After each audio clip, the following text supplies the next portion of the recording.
నమస్తే, welcome to one TV special focus. నేను గౌరీ. ఆ జిల్లాలోని అధికార కాంగ్రెస్ పార్టీలో కార్యకర్తల కన్నా నాయకుల సంఖ్య విపరీతంగా పెరిగిపోవటం ఆ పార్టీ శ్రేణులను కలవరపెడుతోంది. ఇటీవలే ఆ పార్టీలో చేరుతున్న నేతలంతా రాజకీయ దిగ్గజాలే కావడంతో ఈ చర్చకు కారణమవుతోంది. కాంగ్రెస్ విపక్షంలో ఉండగా నాటి అధికార పార్టీలో పెత్తనం చేసిన ఈ నేతలంతా నేడు హస్తం గుటికి చేరి ఇక్కడా పెత్తనం చేయటం ఆది నుంచి కాంగ్రెస్ జెండా మోస్తున్న నేతలకు షాక్ గా మారుతోంది. ఇంతకు ఎవరా నేతలు, అది ఏ జిల్లా? Let's watch this story.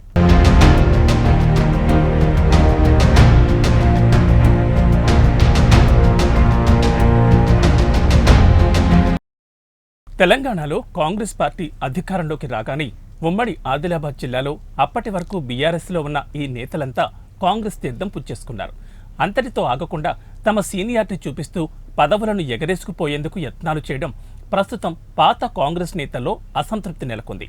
గతంలో బీఆర్ఎస్ ప్రభుత్వంలో మంత్రిగా కొనసాగిన అల్లోల ఇంద్రకరణ్ రెడ్డి, తెలంగాణ ప్రభుత్వ ఢిల్లీ అధికార ప్రతినిధిగా ఐడీసీ చైర్మన్గా వ్యవహరించిన మాజీ కేంద్ర మంత్రి వేణుగోపాలాచారితో పాటు మరికొందరు కాంగ్రెస్లో చేరారు. ఉమ్మడి ఆదిలాబాద్ జిల్లా 4 జిల్లాలుగా విడిపోవడం తెలిసిందే. అప్పట్లో ఆయా జిల్లాల డీసీసీ అధ్యక్షులు బీఆర్ఎస్ దూకుడును తట్టుకుంటూ కష్టకాలంలో కాంగ్రెస్ పార్టీని ముందుకు తీసుకుపోయారు. అంతేకాకుండా ఆర్థికపరమైన ఒడిదుడుకులను ఎదుర్కొంటూనే గత ఎన్నికల్లో ఆ పార్టీ తరపున అభ్యర్థులుగా బరిలో నిలిచారు. ఉమ్మడి ఆదిలాబాద్ పరిధిలోని 10 సీట్లలో 4 చోట్ల కాంగ్రెస్, 4 చోట్ల బీజేపీ, 2 చోట్ల బీఆర్ఎస్ గెలుపొందాయి. అయితే ఈ ఎన్నికల్లో ఓడిన 6 కాంగ్రెస్ అభ్యర్థులు నేటికి కార్యకర్తలకు అందుబాటులో ఉంటూ పార్టీని నిలబెడుతూ వస్తున్నారు.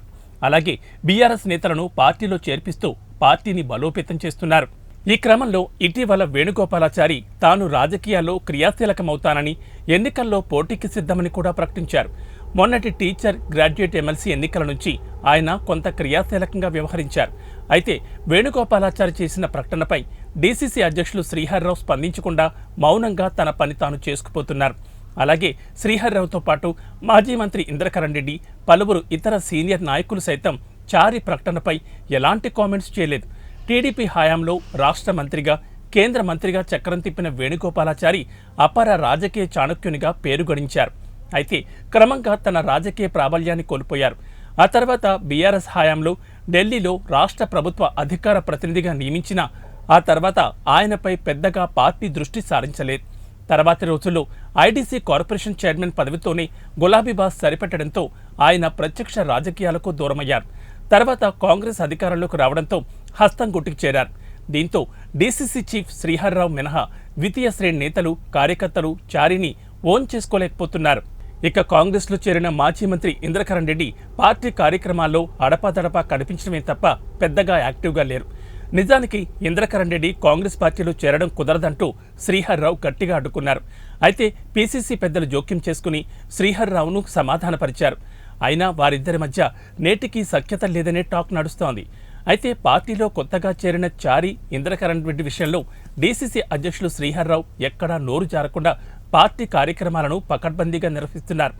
పార్టీ కార్యకర్తలందరికీ అందుబాటులో ఉంటూ ప్రభుత్వ పరంగా ప్రజలకు అందాల్సిన అభివృద్ధి, సంక్షేమ కార్యక్రమాలను వారికి అందేలా చర్యలు తీసుకుంటున్నారు. రాష్ట్ర స్థాయిలో కాంగ్రెస్ అధికారంలో ఉన్నప్పటికీ ఉమ్మడి ఆదిలాబాద్ జిల్లాలో మాత్రం ఇంకా కాంగ్రెస్ పార్టీలో కొంత గందరగోళం నడుస్తోందని, పాత కొత్త నేతల మధ్య పూర్తిగా సఖ్యత నెలకొనలేదని, దీనిపై పీసీసీ దృష్టి సారిస్తే తప్ప ఉమ్మడి జిల్లాలో నేతల మధ్య ఐక్యతారాగం సాధ్యం కాదని సామాన్య కాంగ్రెస్ కార్యకర్తలు అభిప్రాయపడుతున్నారు. వేణుగోపాలాచారి టీడీపీలో కొనసాగినప్పుడు రేవంత్ రెడ్డితో మంచి సంబంధాలుండేవి. దీంతో ఇప్పుడు వేణుగోపాలాచారి దూకుడు మీద ఉన్నట్లు తెలుస్తోంది. రేవంత్ రెడ్డి సైతం వేణుగోపాలాచారికి మద్దతుగా ఉంటున్నారనేది సమాచారం. ఇంద్రకరణ్ రెడ్డి కూడా గత బీఆర్ఎస్ ప్రభుత్వంలో మంత్రిగా పనిచేసి చక్రం తిప్పినవారే. ప్రభుత్వం మారడంతో పార్టీ ఫిరాయించారు. గతంలో వైఎస్ హయాంలో కాంగ్రెస్లో కొనసాగిన ఇంద్రకరణ్ రెడ్డి రాష్ట్రం విడిపోయిన తర్వాత కాంగ్రెస్ పార్టీ నుంచి టికెట్ ఇవ్వలేదు. దీంతో 2014 ఎన్నికల్లో బీఎస్పీ తరపున పోటీ చేసి గెలిచారు. తర్వాత బీఆర్ఎస్లో చేరారు. 2018 ఎన్నికల్లో బీఆర్ఎస్ నుంచి పోటీ చేసి గెలిచారు. ఇంద్రకరణ్ రెడ్డి 4 సార్లు ఎమ్మెల్యేగా గెలిస్తే అదే నియోజకవర్గం నుంచి వేణుగోపాలాచారి 3 సార్లు ఎమ్మెల్యేగా గెలుపొందారు. ప్రస్తుతం ఇద్దరు సీనియర్లు కాంగ్రెస్లో కొనసాగడంతో జిల్లా కాంగ్రెస్లో వర్గాలు ఏర్పడ్డాయి. ఉమ్మడి జిల్లాలో ఇరువురు నేతలకు మంచి కేడర్ ఉంది. 10 ఏళ్లు అధికారంలో లేకపోయినా పార్టీని కాపాడుతూ వచ్చిన నేతలకు అవకాశాలు దక్కడం లేదని ఆరోపణలు వినిపిస్తున్నాయి. దీంతో ఉమ్మడి ఆదిలాబాద్ జిల్లాలో కాంగ్రెస్ పార్టీకి నష్టం జరుగుతుందని రాజకీయ విశ్లేషకులు అంటున్నారు. దీనివల్లే ఇటీవల ఎమ్మెల్సీ ఎన్నికల్లో పార్టీ అభ్యర్థి సైతం ఓటమి చెందారనే టాక్ నడుస్తోంది. కొత్త పాత నేతల మధ్య విభేదాల కింది వరకు పాకిపోవడంతో పార్టీలో ఐక్యత లోపిస్తోంది.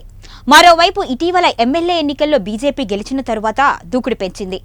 శాసనసభలో బీజేపీ పక్షనేత ఏలేటి మహేశ్వర్ రెడ్డిది కూడా నిర్మల్ కావడంతో ఉమ్మడి ఆదిలాబాద్ జిల్లా వ్యాప్తంగా బీజేపీ బలోపేతానికి కృషి చేస్తున్నారు.